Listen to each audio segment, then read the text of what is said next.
नमस्कार, बहुत स्वागत है आप सभी का। आप देख रहे हैं इंडिया डेली 3 बजे की खास खबरों के साथ। मैं हूं नैना यादव और मैं हूं आपके साथ आशीष पांडे। और 3 के सवाल में मैं आपके साथ हूं। तो शुरुआत करते हैं और आज का मुद्दा सबसे पहले आपके सामने रखते हैं। भारत बांग्लादेश के रिश्तों में जारी तनाव के बीच सिलीगुड़ी कॉरिडोर यानी कि चिकन नेक के पास चीन की बढ़ती सक्रियता, उसकी एक्टिवनेस नई हलचल पैदा कर रही है। बांग्लादेश में चीन के राजदूत याओ वेन ने सोमवार को यहां पर तीस्ता नदी परियोजना क्षेत्र का दौरा किया, जो भारत के लिए रणनीतिक रूप से बेहद संवेदनशील सिलीगुड़ी कॉरिडोर के बेहद नजदीक स्थित है। और ये वही 22 किलोमीटर चौड़ा भूभाग है जो कि भारत के मुख्य भूभाग को उसके पूर्वोत्तर राज्यों से जोड़ता है, कनेक्ट करता है। और जब से बांग्लादेश में तख्ता पलट की तस्वीरें जो है वो देखने को मिली हैं, तभी से वहां की गद्दी पर बैठी यूनिस सरकार चीन के साथ मिलकर भारत के खिलाफ साजिश रच रही है। चीनी राष्ट्रपति शी जिनपिंग के सामने बैठकर यूनिस चिकन नेक काटने की बात कह चुका है।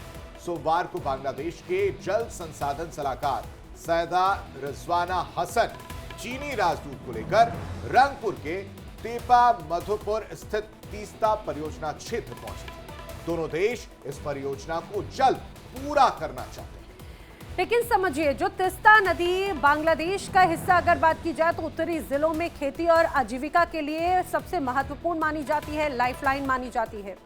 और भारत के लिहाज से भी ये जो पूरा क्षेत्र है, खास करके पश्चिम बंगाल से जुड़ता हुआ इलाका, ये उस लिहाज से बहुत मायने रखती है। और यही वजह है कि भारत और बांग्लादेश के बीच में जो तीस्ता जल बंटवारे को लेकर दशकों से बातचीत चल रही है, लेकिन पश्चिम बंगाल सरकार की तरफ से आपत्तियां हुई, उसके चलते अब तक कोई अंतिम समझौता नहीं हो सका। लेकिन तीस्ता परियोजना में चीन ने अब बड़ी दिलचस्पी दिखाना पिछले काफी लंबे वक्त से शुरू की और उसकी वजह से जो दखल है वो भारत की टेंशन बढ़ाने वाली नजर आती है। और यही वजह है कि हाल ही में बांग्लादेश और चीन के बीच में जो एक मुलाकात होती है और उसमें चिकन नेक को लेकर सबसे विवादित हिस्से को लेकर एक बार फिर से उसे बांग्लादेश या चीन के लिहाज से देखा जाता है, तो ये चर्चा और भी ज्यादा गंभीर हो जाती है। इसी बीच बड़े सवाल हैं। सवाल ये क्या है भारत के खिलाफ कट्टरपंथी यूनिस की ड्रैगन वाली चाल? चिकन नेक पर चीन सर क्या नई खिचड़ी बांग्लादेश पका रहा है? और तीसरा और आखिरी बड़ा सवाल ये है कि यूनुस सरकार ने चीनी राजदूत को क्यों सिलीगुड़ी कॉरिडोर दिखाया है। अब इसको लेकर बड़ा सवाल उठ रहा है कि आखिर इसके पीछे की मंशा और इसके पीछे की नीति क्या कहती है। यूनुस क्या चाहते हैं? चिकन नेक को काटने की या चिकन नेक को भारत से अलग करने की, जो नॉर्थ ईस्ट को कनेक्ट करता है, भारत के लिए बेहद अहम है। और अब वो सीधे सीधे इसको लेकर बात रख रहे हैं। तो चलिए इसी पर कर रहे थे बड़ी चर्चा। सतीश कुमार, विदेश मामलों की जानकारी, इस वक्त हमारे साथ कनेक्ट है। सतीश जी, इतनी दिलचस्पी चीन को क्यों हो रही है? और अगर चीन को दिलचस्पी है भी, क्योंकि वो तो अपनी जमीन के विस्तारवाद में इतना फंसा हुआ है कि उसको समझ में भी नहीं आता, ड्रैगन अपनी चालों से ही पीछे नहीं हटता है। अब बांग्लादेश भी बता रहा है, बांग्लादेश भी भूगोल की स्थिति बता रहा है, मैप्स बता रहा है, ये क्या दिखाता है? देखिए, पिछले कुछ दिनों से जब से बांग्लादेश में उथल पुथल की राजनीति चल रही है और उसमें चीन और पाकिस्तान के नेक्सस को पूरी दुनिया जानती है कि किस तरीके से नेक्सस पिछले कई दशकों से बनकर उभर कर सामने आया। उसको तोड़ने की कोशिश भारत ने बहुत बड़ी मजबूती के साथ किया है।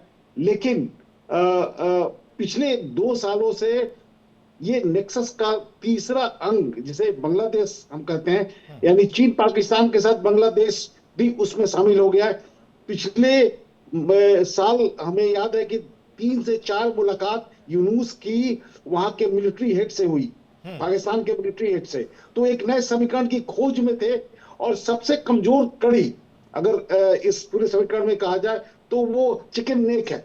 लेकिन इतनी भी कमजोर नहीं है। हम सभी जानते हैं कि पिछले कुछ सालों में, 2-3 साल में और विशेषकर 2025 में भारत ने नए सिरे से उन चीजों को चिन्हित करने की कोशिश की है और कई बटालियन जो हमारे पैरामिलिट्री फोर्सेस और मिलिट्री की हैं वहां पर तैनात किया गया है, क्योंकि इस बात का अंदेशा था कि पाकिस्तान के साथ मिलकर चीन के नक्शे कदम पर कोई वहां पर सतीश जी, अब आप जो कह रहे हैं ठीक है, लेकिन आप जो हम समझना चाह रहे हैं वो ये समझना चाह रहे हैं कि चीन की अचानक से इतनी दिलचस्पी क्यों, जबकि दूर दूर तक उसका कोई नाता नहीं है उस तरफ से।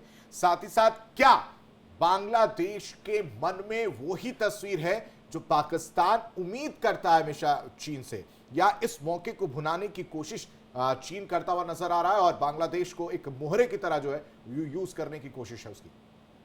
देखिए, चीन की रणनीति तो बिल्कुल मोहरे की तरह यूज करने की रही है।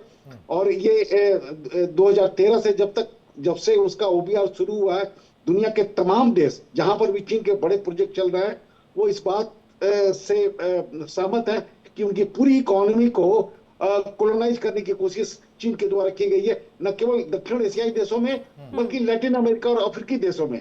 तो चीन का मंशा बिल्कुल साफ है कि वो क्यों ऐसा कर रहा है।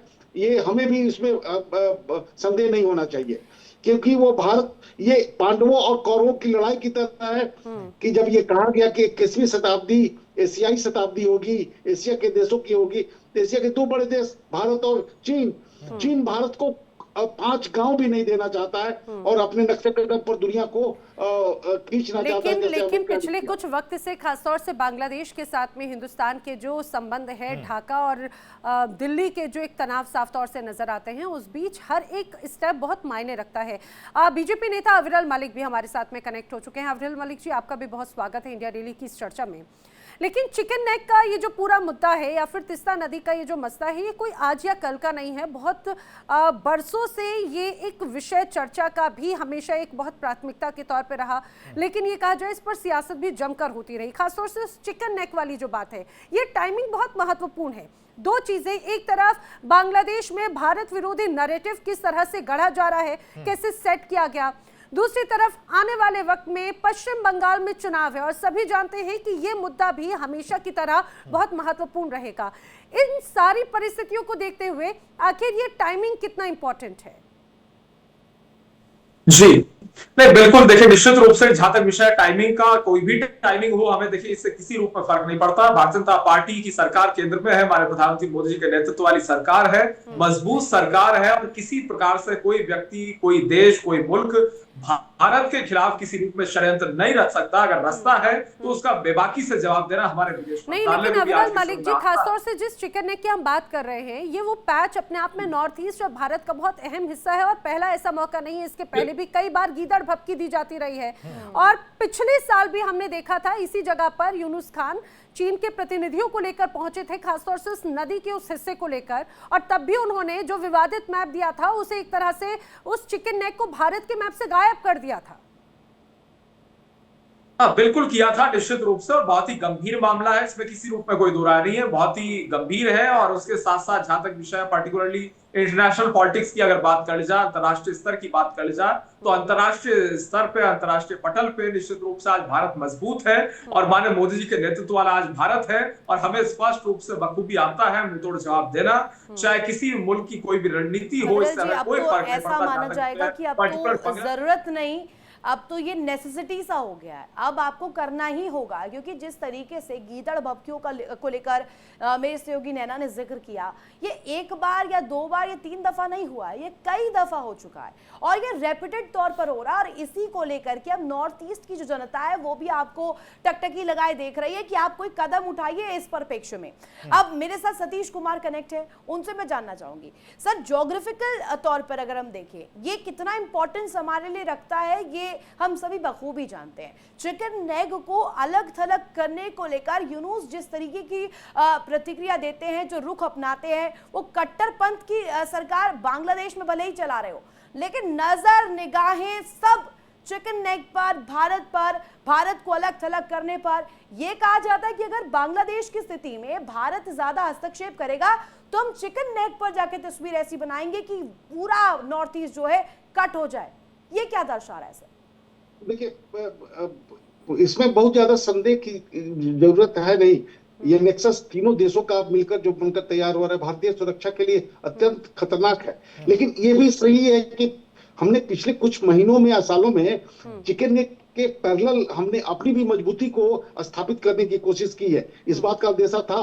और पिछले 2 सालों में जिस तरीके से बांग्लादेश में भारत विरोधी गतिविधियां चल रही थी और पाकिस्तान और बांग्लादेश के बीच में एक नया समीकरण उभर कर सामने आ रहा था, तो हमने इसकी तैयारी कर ली है। चिकन नेक पर अगर किसी तरह का लेकिन सतीश जी, क्या ये पूरा मसला सिर्फ आपको इस पूरा जो विवादित क्षेत्र है चिकन नेक, जिसे हम बार बार कह रहे हैं, क्योंकि जिस तरह से हमने देखा यूनुस खान जब यहाँ पर चीन के प्रतिनिधियों के साथ में जाते हैं तो उस पूरे इलाके को एक तरह से लैंडलॉक्ड कह देते हैं। दूसरी तरफ ये अभी तक हम एक परिस्थिति देख रहे थे पाकिस्तान और बांग्लादेश के समीकरण की। पाकिस्तान के कुछ इलाकों में चाइना की मौजूदगी सीपेक जैसे प्रोजेक्ट के साथ में नजर आती है और ऐसे इलाके जो पहले से बड़े विवादित रहे हैं। और चाइना की आखिर किस तरह से विस्तार नीति है ये पूरी दुनिया जानती है, खासतौर से भारत के साथ में ये कहा जाए कि पूर्वी भारत के कुछ हिस्सों को लेकर। अब अगर ये वाला भी हिस्सा यहाँ पर चीन की मौजूदगी, आपको आने वाले वक्त के किस तरह के संकेत नजर आते हैं सर? देखिए, बहुत ज्यादा आतुर होने की जरूरत नहीं है। हम सचमुच में जो स्थिति हमारी पहले थी 60 और 70 के दशक में, वो स्थिति आज नहीं है। आज भारत अपनी वजूद के साथ, भले ही अंतरराष्ट्रीय जगत में बहुत ही फ्लूइड स्थिति है, अमेरिका के साथ अलग तरह की समस्याएं चल रही हैं, वो चलती रहेंगी, लेकिन हम जब कहते हैं कि एक देश जब मजबूती से अपने बूते पर खड़ा है तो उसको दिखाने के लिए, ठीक है, बहुत अच्छी बात आपने। लेकिन मुझे लग रहा है, एक सेकंड बस, सॉरी मैं आशीष बीच में टोक रही हूँ, लेकिन सतीश जी, लेकिन ये जो तिस्ता नदी प्रोजेक्ट है ये क्यों इतना इंपॉर्टेंट है बांग्लादेश या चाइना के लिए? पर्सनल इंटरेस्ट क्यों नजर आता है? बिल्कुल, स्ट्रेटेजिकली बहुत ये दोनों देशों के बीच से होकर जाती है। हम भी जानते हैं कि ये रिपेरियन भारत का हाथ ऊंचा है। जैसे चीन और भारत के बीच में नदियों के बंटवारे को लेकर कहते हैं, तो नदियां तिब्बत से होते हुए भारत की ओर आती हैं। चीन चाहे तो भारत को तंग कर सकता है, करता भी है। उसी तरीके से अगर तिस्सा को लेकर हम बांग्लादेश के किसानों को या वहां की सरकार को तंग करना चाहे तो बड़ी आसानी से कर सकते हैं, लेकिन भारत ऐसा करता नहीं है। ठीक है, भारत उसके पीछे का उसी के पीछे के रीजन को लेकर मैं ये सवाल लेना चाह रहा था सतीश जी, लेकिन ये सवाल अविरल मलिक से होगा क्योंकि जिम्मेदारी इनकी भी तय हो जाती है। यहाँ पर मैं बताता हूँ कैसे। ये पूरा जो तिस्ता नदी वाला मामला अविरल जी, वो शायद 72 या 78 का है, 1972 या 1978 का, तब से ये मामला चला आ रहा है, जहां पर पहले कुछ परसेंटेज ऑफ वाटर डिसाइड हुए थे कि भारत और बांग्लादेश को दिया जाएगा। उसके बाद मनमोहन सरकार ने कोशिश की, लेकिन ममता बनर्जी ने उसमें अडंगा लड़ा दिया। उन्होंने कहा कि नहीं, ये जो पानी है वो नहीं दे सकते, जितना है जो है वो सिर्फ भारत करेगा। ऐसे में वो इंटरनली लड़ाई, क्या इस पूरे मुद्दे को लेकर आने वाले चुनाव में आप जाएंगे? क्या ये इतना महत्वपूर्ण मुद्दा आपकी नजरों से है या नहीं? जहां तक विषय एक तरीके से मुद्दे का, तो निश्चित रूप से बेहद महत्वपूर्ण है, इसमें किसी रूप में दो राय नहीं है। और रही बात चुनावों का, तो निश्चित रूप से जनता तय करती है और जनता देख रही है, इसमें भी कोई दो राय नहीं है। और पर्टिकुलर जहां तक विषय है एक तरीके से आज के समय का, हमारी एक्सटर्नल अफेयर पॉलिसी का विषय हो, हमारी रक्षा नीति का विषय हो, हमारे विदेश मंत्री जी का विषय हो, तो निश्चित रूप से वैश्विक पटल पे मुंहतोड़ जवाब भारत देता है। चाहे किसी मुल्क की रणनीति हो, अगर वो किसी प्रकार से भारत को डिस्टर्ब करने का प्रयास किया, ममता बनर्जी के विरोध को लेकर आप क्या करेंगे? सतीश जी कुछ कहना चाह रहे हैं, रिएक्शन लेते हैं, फिर दीजिएगा जवाब। सतीश जी, 2012 में जब हमारे पूर्व प्रधानमंत्री मनमोहन सिंह 3 चीफ मिनिस्टर को लेकर बांग्लादेश गए हुए थे, तो ममता बनर्जी ने उस समय वो भारत का विरोध करते, मतलब प्रधानमंत्री का विरोध करते हुए बांग्लादेश जाने से मना कर दी थी, और कारण तिस्सा नदी के जल बंटवारे को लेकर ही था। तो इंटरनल पॉलिटिक्स ममता बनर्जी पहले से ही करती आ रही हैं, और निश्चित रूप से इस इलेक्शन में भी फिर तो सवाल ये भी उठेगा सतीश जी, फिर तो सवाल ये भी उठेगा कि पहले से ही चुनाव से पहले अगर एसआईआर को लेकर हम देखें, घुसपैठ को लेकर हम देखें, ये तमाम मुद्दे जो है ममता बनर्जी इसमें किस तरीके की राय रखती है, क्या रुख रखती हैं, वो किस तरीके से एंटी सरकार, जो केंद्र सरकार की नीतियों के खिलाफ बोलती आई हैं कई दफा, तो क्या ऐसे में पॉलिटिकल एज वो लेने देंगी? ये फायदा बीजेपी के खेमे में नहीं चले जाएगा? आपको लगता नहीं है कि इतना आसान से अगर हम दे दे बीजेपी के लिए, तो ये सोने पे सुहागा बीजेपी के लिए हो जाएगा बंगाल में? नैरेटिव्स तो बनाए जाते हैं, और जहां तक राष्ट्रीय सुरक्षा का मसला हो या विदेश नीति का मसला हो, वो केंद्र सरकार के पास है। भारतीय संविधान में ये बातें लिखी हुई हैं, लेकिन समय के साथ हमने देखा है कि भारत की सरकार ने जिन राज्यों से अलग देश की सीमाएं मिलती हैं, संघवाद की प्रवृत्ति को मजबूत करते हुए उन राज्यों के सलाह को भी अंगीकार किया जाता है, माना जाता है। लेकिन जहां तक भारत विरोध की बात है कि ऐसे मुद्दों को लाकर भारत की सुरक्षा को चुनौती दी जाए तो वो मान्य नहीं होगा। और निश्चित रूप से अगर ममता बनर्जी जित पर, एसआईआर पर या जल बंटवारे को लेकर या ऐसे घुसपैठियों को लेकर नहीं, लेकिन सतीश जी इसमें कोई शक नहीं, मैं अविरल जी से इस बात को लेकर समझना चाह रही हूँ, लेकिन सतीश जी के लिए भी एक और बड़ा सवाल यहाँ पर ये जरूर नजर आता है। जिस तरह से हम परिस्थितियां देख रहे हैं, पहले अविरल जी, खास तौर से ये ऐसे मसले हो जाते हैं जो राष्ट्रीय सुरक्षा से जुड़े हुए हो जाते हैं, ये कहा जाए क्षेत्रीय राजनीति से बहुत ज्यादा ऊपर होकर, तो क्या हमेशा वो डिप्लोमेटिक, अगर हम देखें सिचुएशंस की बात करें तो वेट एंड वॉच की कंडीशन हम देखते हैं। बांग्लादेश में जो परिस्थितियां हैं, अभी हम ये कह रहे हैं कि भाई वेट एंड वॉच वाली परिस्थितियां हैं, आगे जाकर जब वहां चुनाव होंगे तो हो सकता है परिस्थितियां कुछ बदलें, ये बड़ी हाइपोथेटिकल सिचुएशन आने वाले टाइम को लेकर है। लेकिन चिकन नेक का मसला हुआ, तिस्ता नदी प्रोजेक्ट का मसला हुआ, ये क्षेत्रीय राजनीति नहीं बल्कि अब ये नेशनल सिक्योरिटी के बड़े मसले हो जाते हैं, तो उनको लेकर क्या नीतियां या क्या प्लानिंग नजर आ रही है? क्योंकि 1971 से लेकर अभी तक परिस्थितियों में जमीन आसमान का अंतर है, दुश्मन बदल चुके हैं, चेहरे बदल चुके हैं, मुद्दे बदल चुके हैं। बिल्कुल बिल्कुल, देखिए जहां तक विषय आपने आज का जो विषय रखा है यूनुस की चाल का, तो यूनुस कोई भी चाल चले इसका हमें कोई असर नहीं पड़ रहा है। राष्ट्रीय सुरक्षा का जहां तक विषय है तो बिल्कुल ये नेशनल सिक्योरिटी से जुड़ा मुद्दा है, इसमें किसी रूप में इस चीज को डिनाई नहीं किया जा सकता, ना इफ एंड बट है इसमें कोई। और जहां तक विषय एक तरीके से हमें फैसला लेने का, तो हम बेबाकी के साथ पहले भी फैसले लेते रहे हैं, डट के फैसले लेते रहे हैं। और रही बात हमारे हकों का, तो किसी रूप में हमारे हकों के खिलाफ कोई विषय जाए ये किसी प्रकार से भारत बर्दाश्त नहीं करेगा। हमारी सरकार का, भारत सरकार का बिल्कुल स्पष्ट स्टैंड है। और रही बात जहां तक विषय एक तरीके से, लेकिन आपसे मेरा ये रहेगा, आपने कहा कि नीति है, सरकार एक नीति के तहत इन्हें काउंटर कर रही है, लेकिन मैं आपसे जानना चाहूंगी क्या ड्रैगन की चालबाजियों से पहले से हम अवगत नहीं हैं? हम जानते नहीं है कि ड्रैगन किस तरीके का रुख रखता है? हमने इससे पहले देखा, कई दफा ये बात हुई कि we should boycott Chinese products, हमने किया भी एक समय पर। हमने देखा दिवाली के समय पर चाइनीज लाइटें जो इस्तेमाल की जाती थी उस पर पूर्णतः जो बैन है वो भी लगाया गया, लेकिन वापस से हम बैक टू स्क्वायर क्यों हो गए? फिर हमें फिर वो नीति में बदलाव क्यों करना पड़ा? हमें फिर उसी तरीके से रहना पड़ेगा ना कि उनकी चालबाजियां काम ना कर पाए फिर। जी नहीं, देखिए हमारे देश में तो ये नारा ग्राउंड लेवल पे आज भी चलता है और हम तो इस बात को कहते हैं, स्वदेशी अपनाओ देश बचाओ। इस बात को हमारे द्वारा डंके की चोट पे पहले भी कहा जाता रहा है, आज भी कह रहे हैं और भविष्य में कंपनियां हैं सर। चाइनीज कंपनियों का लिस्ट अगर आप निकालेंगे ना, वो आप देखेंगे कि कितनी ज्यादा टॉप प्रायोरिटी में होती है। अब ये आप बात कह रहे हैं तो कॉन्ट्रडिक्ट कर रहा है। देखिए जहां तक एक तरीके से चाइना का विषय और उसके साथ साथ इंपोर्ट एक्सपोर्ट की अगर बात कर जाए या एक तरीके से विदेश नीति की बात की जाए और उसके साथ साथ जहां तक डिप्लोमेसी का सवाल है वो एक अलग विषय हो गया, लेकिन जो जनमानस के भीतर जो भावना है वो निश्चित रूप से इस नारे को रिलेट करती है। अगर ग्रामीण अंचल का एक अलग स्टैंड है, सिक्योरिटी का एक अलग स्टैंड है, और यही वजह है कि सारी परिस्थितियां कई बार थोड़ी सी अलग है, चुनौतीपूर्ण है, लेकिन फिर भी एक बार फिर से हाथ मिलाया गया है चाइना के साथ में। लेकिन चाइना की किस तरह की नियत रहती है हम सभी जानते हैं। हमारे साथ में रक्षा विशेषज्ञ रिटायर्ड मेजर मोहम्मद अली शाह भी कनेक्ट हो चुके हैं। मेजर शाह, आपका भी बहुत स्वागत है इस पूरी चर्चा में।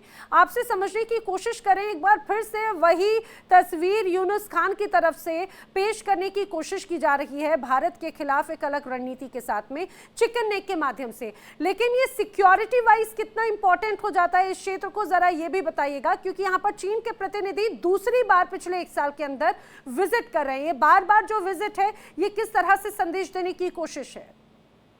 जी देखिए, एक कोट है, गालिब साहब का शेर है, दिल खुश रखने को गालिब ख्याल अच्छा है। तो जो लोग सोचते हैं कि चिकन नेक कोई आराम से काट लेंगे या कुछ खेल है, वो दरअसल गलत समझ रहे हैं। चिकन नेक जिसको हम लोग टेक्निकली कहते हैं, इसको तो मैं कहता हूँ ये ताकत है हमारी। ये हम कहता है एक ऐसे क्षेत्र से जो north east part of India का क्षेत्र ताकत है हमारी। मैं तो ये कहूंगा, अगर लोग कहते हैं कि इसको काट लेंगे, ब्लॉक कर देंगे, दरअसल सिलीगुड़ी कॉरिडोर दरअसल गलत समझ रहे हैं, नहीं कर पाएंगे। बाजी दे दे लोग, कुछ भी कर ले लोग, धमकियां दे दे लोग, लेकिन अल्टीमेटली ऑन ग्राउंड रिजल्ट जो क्या है वो मैटर करता है ना, नहीं हो पाएगा। ये दरअसल नामुमकिन ही है, आप ये मान के चलिए आप ऐसे, क्योंकि मैंने तो एक्सटेंसिवली सर्व करा है नॉर्थ ईस्ट के अंदर। मेरा बचपन पूरा वहां गुजरा है।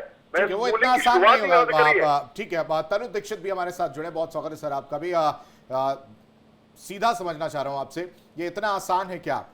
चिकन नेक का जिक्र कर दिया गया, बीजिंग में जाकर उनकी तरफ से बयान दिया गया, फिर सोमवार को जो एक टूर कराया जाता है और जो नदी है उसको लेकर चीजें, पिस्ता नदी जो है उसको लेकर चीजें सामने आती हैं, ये इतना आसान है क्या? और चाइना किस तरह से उसमें इंटरेस्ट ले रहा है? इस पूरी दृश्य को, इस पूरी चीज को अगर छोटे शब्दों में समझना चाहें तो क्या मंशा हो सकती है? क्या चाइना एक बार फिर से जैसे पाकिस्तान के लिए काम कर रहा है वैसे ही बांग्लादेश के लिए भी आ रहा है, और क्या बांग्लादेश को चाइना की जरूरत है?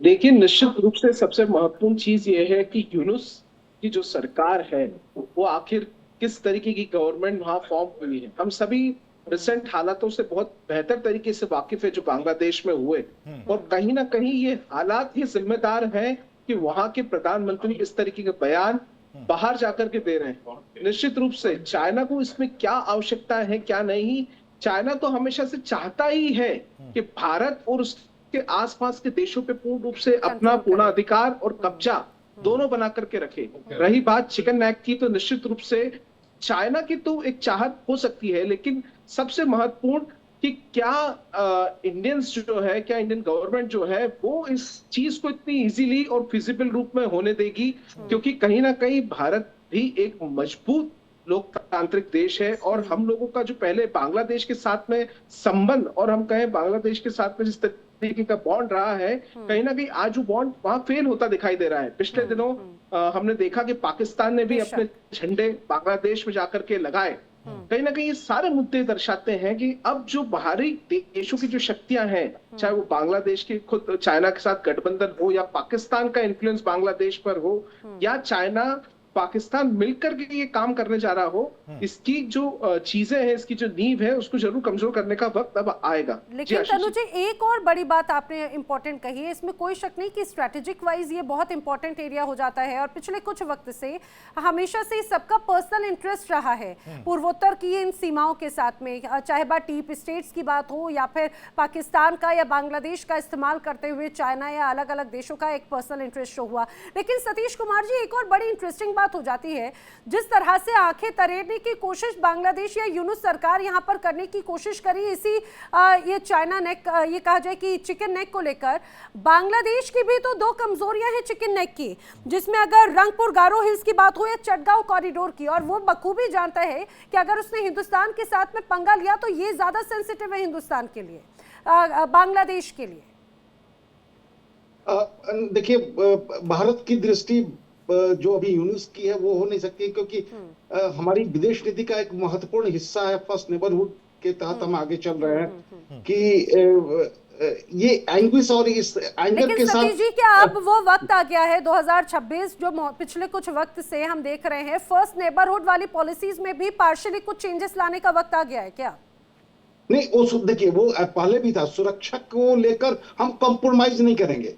अब भारत इतना मजबूत भी है कि चाइना के कहने से एक सवाल मेरा अमेरिका के कहने से भी जी सतीश जी, आप कह रहे हैं कि अब वो स्थिति ही नहीं रही है कि आप सोचना और वेट एंड वॉच वाला हम जो है पर्सपेक्टिव अपनाएं या उस नीति पर आगे बढ़े। अलीशा सर, ये मुझे बताइएगा, जैसा कि अभी कहा जा रहा है, अब भारत के पास रास्ता क्या बचता है, और भारत इसमें ऐसा कहा जाए तो कॉन्फिडेंट स्टेप क्या दिखा सकता है, कैसे बांग्लादेश को आईना दिखाएगा? मैंने जिससे पूछा कि व्यापार और दोनों डिप्लोमेसी दोनों हैंड इन हैंड चलनी चाहिए, दोनों ही इफेक्ट नहीं होना चाहिए। जैसा हमने पाकिस्तान के सिरे पे देखा कि हमने कहा खून और पानी एक साथ नहीं बहेगा, तो यहां पर भी तो वो पॉलिसी होनी चाहिए। चाइना में गलवान की स्थिति हम देख रहे हैं, विस्तारवाद के नजरिए से वहां पर भी आगे बढ़ना, बांग्लादेश की राह के साथ चिकन नेक को कॉन्कर करना, ये सब तो बता रहा है ना, स्पष्ट कर रहा है। मेजर शाह जी, देखिए, सिंपल सी बात है कि अगर, क्योंकि हमारे ताल्लुकात बांग्लादेश से एक टाइम पे अच्छे थे, अभी अच्छे नहीं है, और अगर बांग्लादेश सोच रहा है कि वो ऐसा करके हमको धमका लेगा, नहीं कर पाएगा, बिल्कुल नहीं, कतई नहीं कर पाएगा। और अगर जो लोग सोच रहे हैं कि वो चिकन नेक को काटना इतना आसान है, बिल्कुल भी नहीं है। तो मेरे को इसकी बिल्कुल चिंता नहीं है कि वो चिकन नेक की तरफ को वहां पे अपना इन्फ्लुएंस जमा देगा या कब्जा कर देगा, बिल्कुल नहीं कर पाएगा। नहीं, लेकिन मुझे लग रहा है मेजर शाह सबसे महत्वपूर्ण बात है कि यहाँ पर बात सिर्फ मसला चिकन नेक का या फिर पूर्वोत्तर के इन 7 सिस्टर्स के इस हिस्से का नहीं है। बात दरअसल सियासत और एक बार फिर से उसी परिस्थिति में क्या चाइना आता हुआ नजर आ रहा है, क्योंकि एक बार फिर से हिंदुस्तान और चाइना एक साथ होते हुए नजर आ रखे हैं पार्शली। लेकिन क्या ये कहा जाए कि एक बार फिर वही जो हमेशा से उसकी नियत है, हमने देखा गलवान या फिर सियाचिन के इलाकों में, अरुणाचल प्रदेश के कुछ हिस्सों में वही एक तस्वीर देखने को मिल रही थी। क्या एक बार फिर वही परिस्थिति बनती नजर आती है? ये आने वाला वक्त बताएगा। वक्त इतना ही था। आप सभी मेरे साथ चर्चा में हमारे साथ शामिल हुए, आप सभी का बहुत धन्यवाद। तो 3 के सवाल में अभी के लिए बस इतना है, लेकिन जाने से पहले आपको बता दें कि इंडिया डेली अब आपके स्मार्ट टीवी पर भी मौजूद है। इंडिया डेली 24/7 अब सभी प्लेटफॉर्म पर लाइव